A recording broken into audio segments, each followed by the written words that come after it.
with that genocide by vowing that it would not happen again, not to anyone. And in the community as I grew up, it's not just the perpetrators of genocide that we held accountable the bystanders to genocide, the people who just looked the other way and let it happen. And we vowed that we would never do that. So, to my mind, that's why I am active in fighting against this genocide, because it is a crime against humanity. It is a crime against all of us. This is not a religious conflict.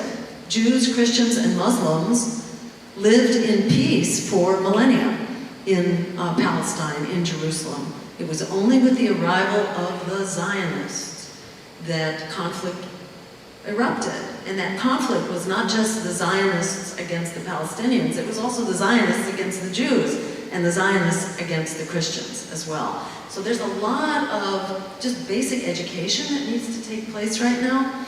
The National Archives of Israel only became available for public inspection and for historians to look at in the 1990s. So starting in the 1990s, there was a whole lot more awareness of what kind of happened even before Israel was founded. The issue was essentially that Zionists were intent on claiming this land, which did not belong to them. There were other occupants there, and having been the victims of a genocide doesn't make it okay for you then to conduct a genocide yourself. So this is a readily solved problem. It's solved by international law.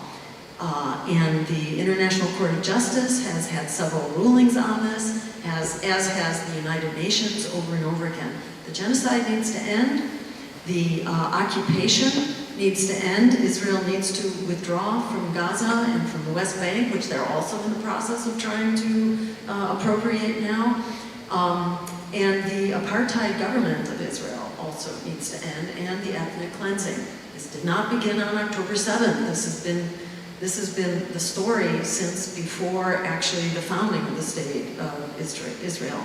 So this began somewhere around 75, 77 years ago, in fact. And if Israel and Netanyahu, who is a war criminal, will not comply, then the weapons are cut off. We should not. It's actually against U.S. law right now. It is against U.S. law to be providing weapons to countries that are violating human rights, that are interfering with the delivery of humanitarian aid, and which are out of compliance with nuclear weapons treaties, which Israel is by having nuclear weapons in defiance of the Non-Proliferation Treaty. So based on 3 laws, it's actually illegal for the United States to be providing military assistance to Israel right now. So we are entirely within our rights. In fact, it is illegal for us not to be doing